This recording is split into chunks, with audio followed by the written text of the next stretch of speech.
Bom dia, turma. Tudo bem? Tranquilo? Tenho certeza que está todo mundo muito bem, sim.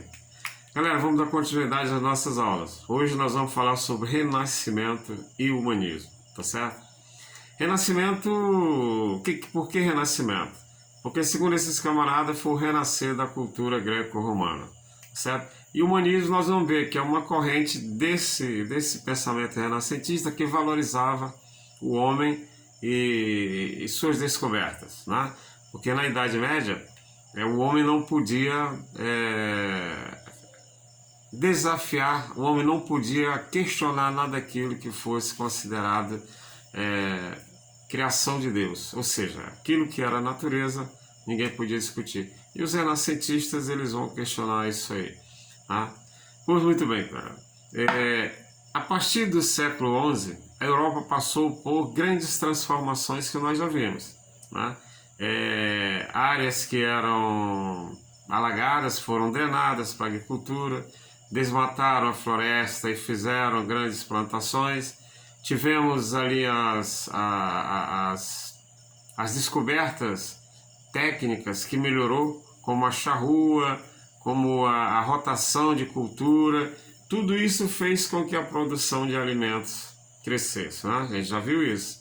E com a produção de alimento crescendo, as pessoas se alimentavam melhor e a população também crescia, as pessoas passavam a viver mais, certo? E aí as cidades vão crescer, o comércio vai crescer e novos valores, né? Uma visão de mundo diferente, uma visão do conhecimento diferente, vai surgir exatamente conduzido por uma classe social que é a burguesia, tá certo? É ela quem vai começar, que vai provocar todas essas transformações que a gente vai ver dentro do Renascimento e do Humanismo. Muito bem.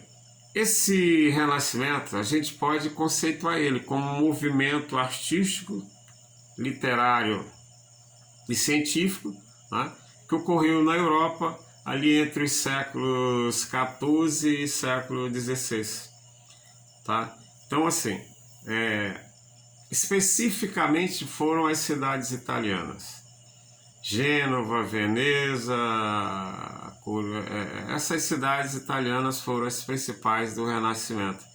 E aqueles camaradas que eram poderosos, que comandavam aquelas cidades, eles já não queriam mais que os seus filhos continuassem com aquela mentalidade religiosa, até porque quando eles restabeleceram o comércio com o Oriente, através das cruzadas, eles viram que lá no Oriente o pensamento era totalmente diferente.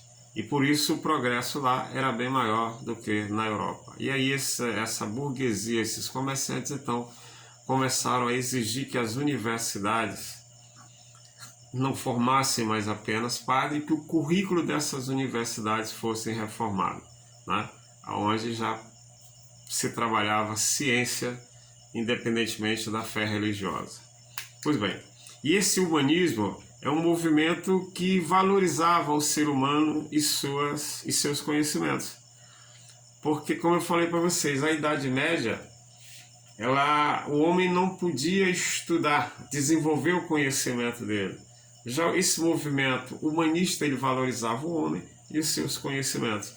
E é exatamente esses camaradas, como eu falei para vocês, é eles que vão mudar o currículo das universidades. E a Europa então volta a trilhar novos rumos, retomando agora principalmente os estudos das obras greco-romanas. Quais são as características disso aí? Bom, as principais características do Renascimento foi a valorização do passado greco-romano, como eu falei para vocês,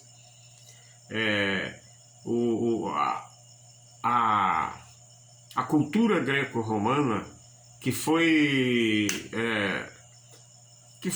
proibida na Idade Média, agora ela voltava a ser valorizada. Então isso é uma característica. Outra característica é o antropocentrismo. O que é isso? Antropocentrismo, homem no centro. Porque anteriormente a Idade Média era teocentrismo, ou seja, Deus no centro. Pode causar assim, um espanto em vocês, mas não é Deus que tem que estar no centro? Sim, tudo bem, mas com um detalhe.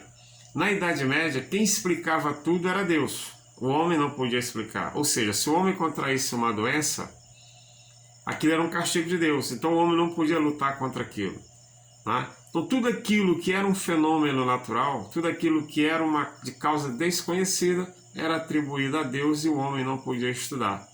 Então daí o nome teocentrismo. Deus era quem explicava tudo, Deus estava no centro. Já com o antropocentrismo, quem passa a explicar é o homem. Por exemplo, se você adoece, você procura quem? Você vai procurar um médico. É o médico que vai lhe tratar. Você não vai procurar a igreja. Você não vai buscar. A não ser que o seu problema seja um problema psicológico, onde vão buscar, dentro dessas correntes espirituais, um tratamento. Mas se o problema for uma doença, você vai procurar um médico. Então, quem explica é o homem. Então, antropocentrismo, o homem no centro. Então, duas características nós já vimos. Uma foi valorização da cultura greco-romana, segundo, o antropocentrismo. E a terceira é o individualismo. Né? Individualismo hoje, que se alguém segue falando então individualista, vai dizer que ele é egoísta. Mas o individualismo lá atrás não tinha nada a ver com isso. Era uma valorização da capacidade humana e do talento do homem. Então daí o nome individualismo. Valorizava a capacidade e o seu talento. Então o individualismo foi uma outra característica. Qual é uma outra característica? Uma nova visão de tempo. Porque lá atrás, na Idade Média, o tempo era coisa de Deus. E, portanto, o homem não podia ganhar dinheiro com o tempo. Por exemplo, se você, lá na Idade Média, emprestasse um dinheiro, você emprestasse 100 reais, para daqui a 10 dias você receber 110 reais, você estava ganhando dinheiro com o tempo. E o tempo era coisa de Deus, isso era proibido.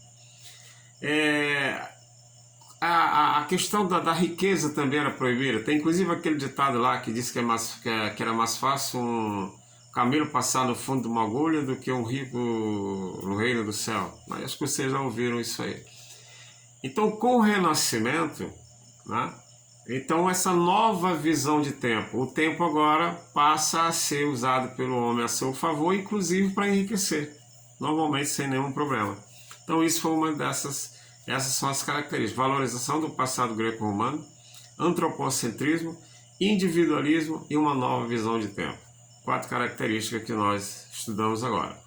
Pois muito bem, esses artistas do Renascimento, eles introduziram inovações técnicas que marcaram a história da arte. Aí se a gente for olhar o realismo, pelo próprio nome já dá para a gente ter ideia, realismo. As obras pareciam reais, pareciam fotografias, tá? Onde eles colocavam o ser humano numa perfeição muito boa. E a natureza, tudo aquilo que era retratado na obra com uma perfeição muito grande, daí o nome de realismo. Tivemos também uma outra que foi o domínio da perspectiva. Nesse domínio da perspectiva, você olhava para a obra numa tela plana, mas dava a impressão de que tinha um fundo naquela obra, né? Isso aí foi o domínio da perspectiva, que a gente pode dizer dessa forma. E uma outra característica foi o autorretrato. Esses camaradas passaram a produzir a imagem deles ou das próprias cidades que eles dominavam. Homens muito ricos, né? E esses camaradas, eles patrocinavam, eles não eram artistas, mas eles contratavam artistas e eles pagavam, eles bancavam esses artistas para que eles fizessem essas obras. Então esses homens ricos que patrocinaram a arte lá no Renascimento ficaram conhecidos como mecenas, né? Eu acho que vocês já ouviram essa palavra, alguém chama outro de mercenário. Só que mercenário hoje, quando alguém chama de mercenário, normalmente quer dizer que o cara trabalha só por dinheiro. Acho que vocês já viram um jogo de futebol, às vezes a torcida com raiva do jogador fica balançando o dinheirinho ali e chamando ele de mercenário. Mas os mecenas lá atrás foram camaradas que patrocinaram a cultura, lógico, para promover a própria imagem deles, né? Então o autorretrato, ou seja, eu vou produzir a minha própria imagem ou a imagem daquilo que eu quero que me promova. Esse Renascimento italiano, ele pode ser dividido em 3 fases. Aí nós temos o Trecento, nós temos o Quattrocento e o Cinquecento. O Trecento foi no século XIV.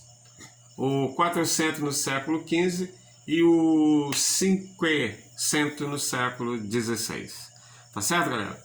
Então é isso aí que a gente tinha para hoje. Eu vou passar uma atividade para vocês e a gente fica por aqui. Um abraço e até a próxima terça.